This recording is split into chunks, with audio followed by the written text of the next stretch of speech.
சூரியண்ணனுக்கு முதல்ல அவரை கதையின் நாயகனா நீங்க நடிக்கலான்னு சொல்லி அவருக்கு ஃபர்ஸ்ட் கதை சொன்னது நான் தான். ஸோ அப்போ வந்து புதுசா கதை சொன்னவங்களை ஞாபகம் வச்சிருப்பாரான்னு தெரியல. நீங்க ஏன்னு லீடா தம்பி சும்மா என்ன மாதிரி பேசிட்டு போக கூடாது, நான் பாட்டுக்கு ஒரு வண்டியை ஓட்டிக்கிட்டு இருக்கேன், குத்திவிடுவேன் குத்தி.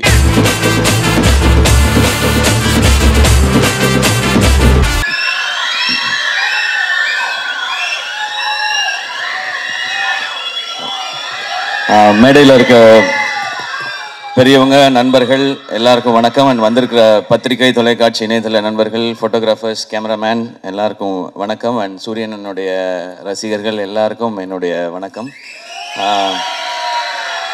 ஃபஸ்ட்டு ஒரு கொஞ்சம் நேரம் லேட்டாக வந்துட்டேன், அதுக்கு ஃபஸ்ட்டு சாரி.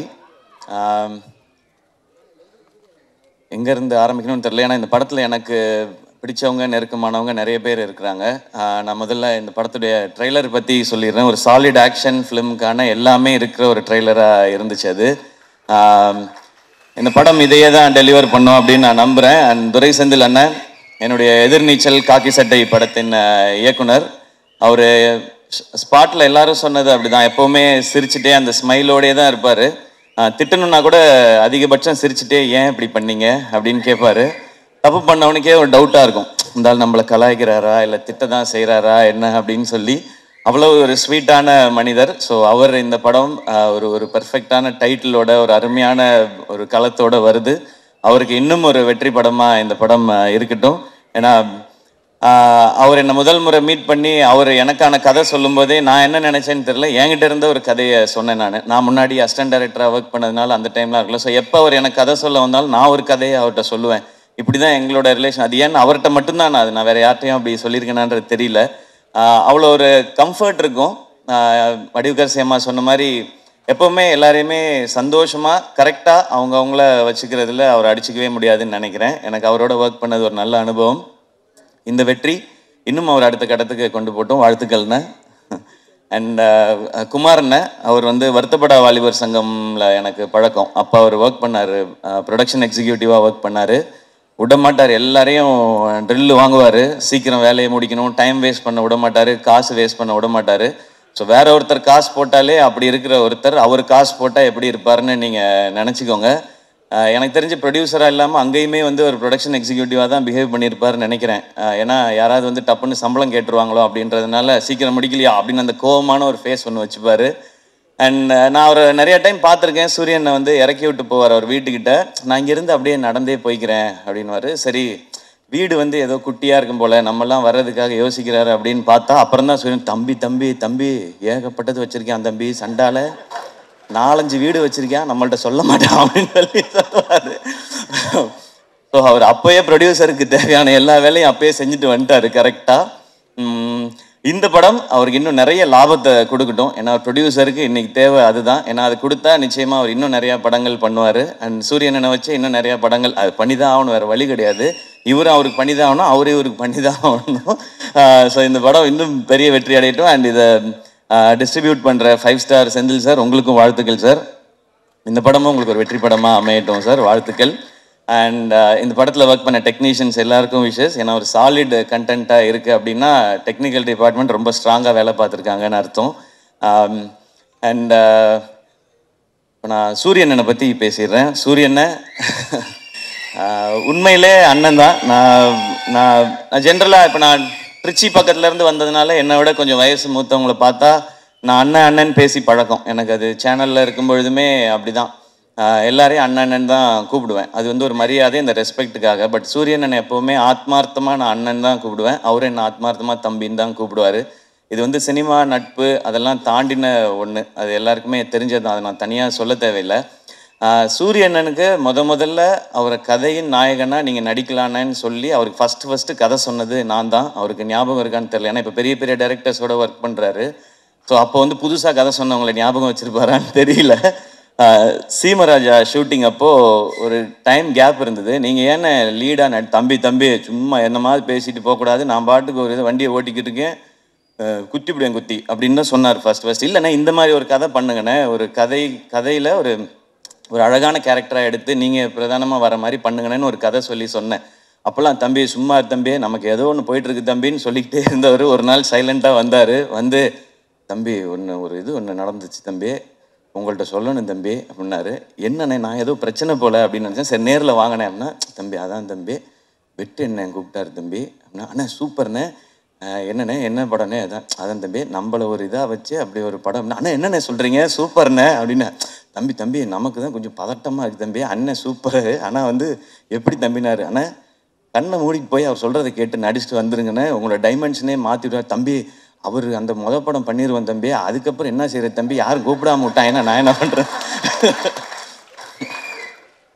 அப்படிலாம் இல்லைண்ணே, நீங்கள் ஃபஸ்ட்டு போங்கண்ணே, உங்களுக்குள்ளே இருக்க டேலண்ட்டாக அவர் வந்து வெளியில் கொண்டு வந்துடுவாருண்ணே. அதை பார்க்கும்பொழுது இங்கே எல்லாருக்கும் தேவைண்ணே. இப்படி ஒரு சேது பிரதர் சொன்ன மாதிரி தான், இப்படி ஒரு முகம் வந்து தேவை எல்லாருக்கும். இந்த மாதிரி கதையை சொல்கிறதுக்கு நீங்கள் போங்க, அந்த எக்ஸ்பீரியன்ஸே நல்லாயிருக்கும் அப்படின்னு சொல்லி அது எனக்கு கேட்கும்போதே சந்தோஷமாக இருந்துச்சு. அப்போ நான் சொன்னேன், இதுதான் உங்கள் லைஃபோட பிக்கஸ்ட் டேர்னிங் பாயிண்ட், இந்த மொமெண்ட் தான். எனக்கு அப்போ என்ன கதைன்னு தெரியாது, என்ன படம் வரப்போகுதுன்னு தெரியாது. நான் வெற்றி சார் மாதிரி ஒருத்தட்ட போகும்பொழுது சூரியன் என்னவா வருவார், ஆனால் சூரியனோட டேலண்ட் பற்றி நிறையா தெரியும். நான் தான் அதிக நேரம் அவரோட எனக்கு தெரிஞ்சு நிறையா படங்கள் பண்ணதுனால நிறையா நேரம் செலவழிச்சிருக்கேன்னு நான் நினைக்கிறேன். காமெடி பண்ணுற ஒருத்தர்னால எமோஷன்ஸையோ சீரியஸான விஷயத்தையோ நிச்சயமாக சாலிடாக பண்ண முடியும். காமெடி பண்ணுற யாரையும் அண்டர் எஸ்டிமேட் பண்ணிடாதீங்க. அதுக்கு இன்னொரு எக்ஸாம்பிள் சூரியனை. ரொம்ப சீரியஸாக பர்ஃபார்ம் பண்ணுறவங்களால காமெடி பண்ண முடியாது, அது ரொம்ப கஷ்டம் அது. ஆனால் காமெடி பண்ணுறவங்களால சீரியஸான ரோல் எடுத்து பண்ண முடியும். இப்போ வெற்றி சார் மாதிரி ஒருத்தர் இருக்கும்போது அவருக்கு ஆக்சுவலாக நம்ம ஐபிஎல்ல சொல்கிற மாதிரி தான் ஃப்ரீ ஹிட்டு சூரியன். எனக்கு ஜாலியாக கண்ணை மூடிட்டு சுற்றலாம், 6 தான் அது எப்படி போய் விழுந்தாலும். அப்படி ஒரு பர்ஃபார்மன்ஸ் அந்த படத்தில் கொடுத்து தன்னை வந்து நிலைநிறுத்திக்கிட்டாரு. இப்போ ஆனால் கேட்டால் சொல்வார், அண்ணே ஹீரோ ஆயிட்டீங்க எப்படின்னா, தம்பி அதெல்லாம் இல்லை தம்பி, நம்ம பிச்சு போடுவேன், இன்னொரு வாட்டி இதே ட்ராமா அவங்க பண்ணவே கூடாது, அடுத்தடுத்து அதான் பண்ணுறீங்கன்னா. அப்புறம் கொட்டுக்காளி நாங்கள் பண்ணியிருக்கோம். ஸோ வெற்றி சார் வந்து விடுதலைன்னு ஒரு படத்தில் சூரியனனுக்கு இப்படி ஒரு அடையாளத்தை கொடுத்துருக்காரு. அதுலேருந்து ஒரு பர்சன் கூட கீழே இறங்கிடக்கூடாது, அது கரெக்டாக இருக்கணும்னு சொன்னாங்கன்னு சொன்னாங்க. ஆனால் கொட்டுக்காளி படத்தில் ஒரு ஸ்டெப் அதை விட நெக்ஸ்ட் ஸ்டெப் இருக்குன்னு நான் நம்புகிறேன் சார். ஸோ அது வந்து எங்களுக்கு ரொம்ப வினோத் இங்கே இருக்காப்புல அந்த படத்தில் ரொம்ப இன்னும் ஒரு புதுசான ஒரு சூரியனை நீங்கள் டெஃபினட்டாக பார்ப்பீங்க. அண்ட் இந்த படம் ஃபுல்லான ஆக்ஷன். அவருக்கு ஆக்ஷன் பண்ணுறது ஒரு பெரிய விஷயம் இல்லை, ஏன்னா அவர் எப்போவுமே வந்து ஒர்க் அவுட்லேயே தான் இருப்பார். நான் வந்து ஜாலியாக சாப்பிட்டுட்டு சுற்றிட்டு இருப்பேன் ஷூட்டிங்லலாம். அவர் எப்போவுமே தம்பி ஒர்க் அவுட் தம்பி, இன்றைக்கி நான் பார் தம்பி சூப்பராக பண்ணிட்டு வரேன்னு சொல்லி ஃபுல்லாக ஒர்க் அவுட் மோட்லேயே தான் இருப்பார். ஸோ அவர் அந்த ஆக்ஷன் பண்ணுறதுக்கெல்லாம் அவர் எப்போவோ ரெடி. இப்போ அதுக்கான கதை வந்துகிட்டே இருக்குதுன்னு நினைக்கிறேன். இப்போ வந்து ரொம்ப கிளியராக இருக்கார், நான் வந்து இனிமேல் ஹீரோவாக தான் பண்ணுவேன் அப்படின்றதுல ரொம்ப ரொம்ப கிளியராக இருக்கார் சூரியனை. நிறையா டைம் இன்ஸ்டாகிராமில் உட்காந்து ஹீரோயின்லாம் செலக்ட் பண்ணிட்டே இருக்காரு. இதெல்லாம் பார்த்து தம்பி இது கரெக்டாக இருக்குமா தம்பி அப்படிலாம் சொல்லி, ஸோ அந்த லெவலுக்கு பர்ஃபெக்டாக ஒரு ஹீரோவாக எல்லாமே செட் ஆகிட்டாரு. ஸோ ஆனால் கருடன் படம் உங்களுக்கு இன்னும் ஒரு பெரிய மைல் ஸ்டோனாக இருக்கட்டும். அண்ட் கொட்டுக்காலியை எல்லாருக்கும் காட்டுறதுக்கு நான் வந்து காத்திருக்கேன். எல்லாரும் அதை பார்க்கணுன்னு நான் ஆசைப்பட்றேன். சீக்கிரம் கொண்டு வந்து முக்கியமாக வெற்றி சார்கிட்ட ஃபஸ்ட்டு காட்டணும். ஏன்னா கொட்டுக்காளி படம் பற்றி எல்லாம் தெரியறதுக்கு முன்னாடியே வெற்றி சார் வந்து எல்லாட்டையுமே இந்த படம் ரொம்ப ரொம்ப ஸ்பெஷல் ஃபிலிமாக இருக்கும்னு சொல்லி டைரக்டரை வந்து பயங்கரமாக அப்ரிஷியேட் பண்ணி சொன்னாங்க. ஸோ உங்கள்கிட்ட காட்டுறதுக்காக வெயிட் பண்ணிகிட்டு இருக்கோம் சார். அண்ட் சூரியன் இந்த படத்தில் நடித்தது மாதிரியே அவருக்கு சப்போர்ட் பண்ணணும் அப்படின்றதுக்காக சசிகுமார் சார் அவங்க இந்த படத்தில் இணைஞ்சிருக்காங்க. சசி சார் எல்லாருக்குமே தெரியும், எல்லாருக்கும் வந்து அவங்கள ரொம்ப பிடிக்கும். எந்த அளவுக்கு ஜெனுவின்றது எல்லாருக்குமே தெரியும். அதுவும் கூட ஒருத்தவங்க இருக்காங்கன்னா அவங்களுக்கு எப்போவுமே கரெக்டாக சப்போர்ட்டாகவே இருக்கணும் அப்படின்னு நினைக்கிறது தான். சசி சார் உங்களை ரொம்ப ரொம்ப பிடிக்கும் சார், எனக்கு நான் நிறையா முறை சொல்லியிருக்கேன். அண்ட் உங்களை சந்தித்து உங்கள் ஆஃபீஸ்க்கெலாம் வந்து பட வாய்ப்பு கேட்குறதுக்குலாம் நிறைய முயற்சி பண்ணியிருக்கேன் சார், உங்ககிட்டையும் சமுத்திரகனி சார்கிட்டையும். இப்போ உங்களோட விழாவில் கலந்துக்கிறதுமே எனக்கு சந்தோஷம். நானும் சூரியன் மாதிரி உங்கள் கூட ஏதாவது ஒரு படத்தில் நடித்தேன்னா இன்னும் ரொம்ப சந்தோஷப்படுவேன்னு நினைக்கிறேன் சார். அது சீக்கிரம் அமையும்னு நான் நம்புகிறேன். கனியண்ணே தேங்க்யூ உங்களோட பாசிட்டிவிட்டிக்கு. நீங்கள் ஷூட்டில் இருக்கும்போது அந்த ஆக்டர்ஸ் எல்லாருக்கும் எப்படி அந்த ஸ்ட்ரென்த்தை கொடுப்பீங்கன்றது தெரியும், அந்த சந்தோஷத்தை கொடுப்பீங்கன்றது தெரியும்ண்ணே. நீங்கள் வந்து நான் சூரியன் எல்லாருமே பிகினிங் ஸ்டேஜ்லேருந்து நீங்கள் வந்து கூடவே எங்களுடைய படங்களில் நடிக்கும்போதுலேருந்து எங்களை நீங்கள் தட்டி கொடுத்துட்டு வந்துட்டே இருந்திருக்கீங்க. அதுக்கு ரொம்ப ரொம்ப நன்றிங்க. Yuvan Shankar Raja sir music, so அவருக்கு எங்களுடைய பெஸ்ட் விஷஸ். ஏன்னா சூரியனை ஹீரோ, யுவன் சார் மியூசிக் அப்படின்போது எனக்கு அது ஒரு எக்ஸ்ட்ரா சந்தோஷமாக இருக்குது.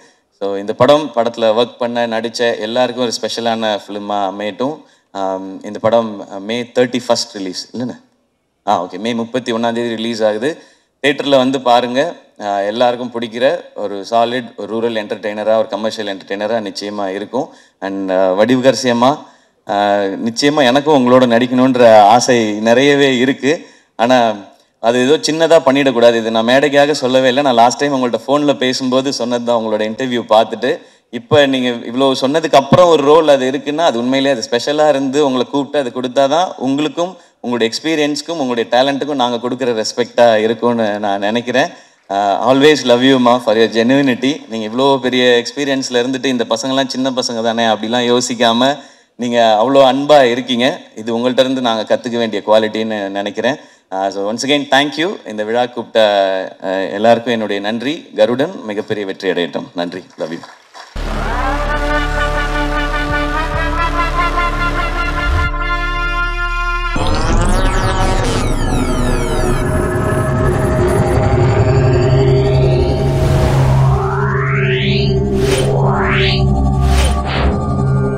Yeah.